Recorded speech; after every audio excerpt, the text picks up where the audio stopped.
mystères de l'enfance sont de bonne qualité. Ils forment une trame épaisse et solide. Les questions n'ont pas nécessairement pour objectif d'être éclaircies, alors on peut les garder longtemps sur soi. Ils ne s'effilochent pas comme aujourd'hui. Sortez-en un de votre tête, il est aussitôt soumis à un bombardement de réponses qui le transforme en haillon. Vous savez tout sur tout, mais ça ne vous tient pas forcément chaud.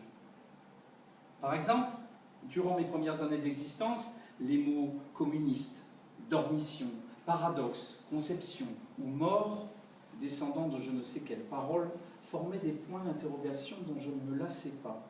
Je les déposais sur le fil de mon ignorance, ils évoluaient avec élégance dans ce territoire du non-savoir, et je me demandais à quoi tenait cet équilibre. Je les appelais des mystères funambules.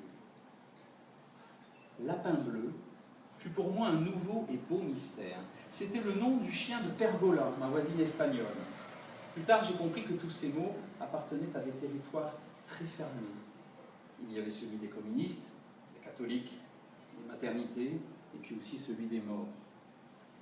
Puis il y avait Pergola, ma voisine, dont le chien s'appelait Lapin bleu. Et même si personne ne comprenait pourquoi elle appelait lapin cet animal, qui n'avait rien à voir avec un lapin, on devait nous aussi l'appeler Lapin bleu, parce qu'elle en avait décidé ainsi, et que ce chien, c'était son territoire exclusif. Si on lui disait « Mais enfin, Pergola, votre chien n'est pas un lapin !» elle s'énervait et rétorquait qu'on vivait en démocratie et que son chien, elle aurait tout aussi bien pu l'appeler sardine ou thon en miettes. Ça ne nous regardait pas. Avec l'arrivée du monsieur du troisième, il y eut le mot « Palestine ». Il en parlait souvent. À chaque fois, il agitait les bras et disait « Moi, je suis pro-palestinien ». Autour de lui, certains semblaient très bien connaître le sujet et donnaient des avis éclairés. Je les regardais depuis ma fenêtre. Il s'agissait de revendiquer son appartenance à un territoire pas plus grand qu'un mouchoir de poche comme il y en a tant sur la terre, qui semblait intéresser tout le monde sans que personne ne sache vraiment pourquoi. Tout ça se passait dans la cour, je n'y comprenais rien, et c'était merveilleux. Un jour, Pergola s'en est mêlé, et le monsieur lui a dit « Mais imaginez qu'à bon matin, on vous annonce ceci, chère madame.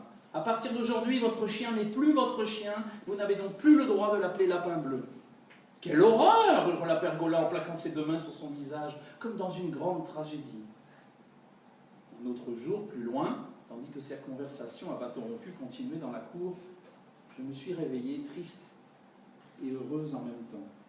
J'avais envie de mourir, je voulais vivre à fond, j'avais envie de partir et de rester, d'avancer très vite, sans rien voir de ce que j'abandonnais derrière moi, et dans le même temps me retourner sans cesse, d'être seul, de ne pas l'être, une fraise et une tartine de beurre, une robe rouge et un pantalon noir.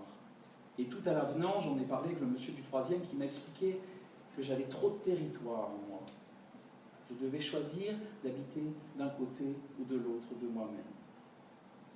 J'ai essayé de créer une frontière imaginaire qui partait de la pointe de mes cheveux jusqu'au bout de mes doigts de pied, aller d'un côté, de l'autre, d'un côté et puis de l'autre, mais ça n'a pas marché.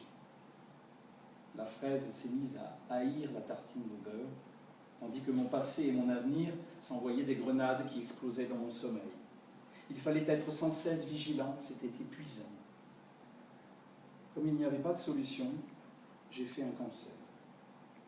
J'aurais pu l'appeler Lapin bleu, mais je ne voulais pas donner à cette grande décision un nom aussi ridicule, alors je l'ai appelé Gaza, en souvenir du monsieur du troisième.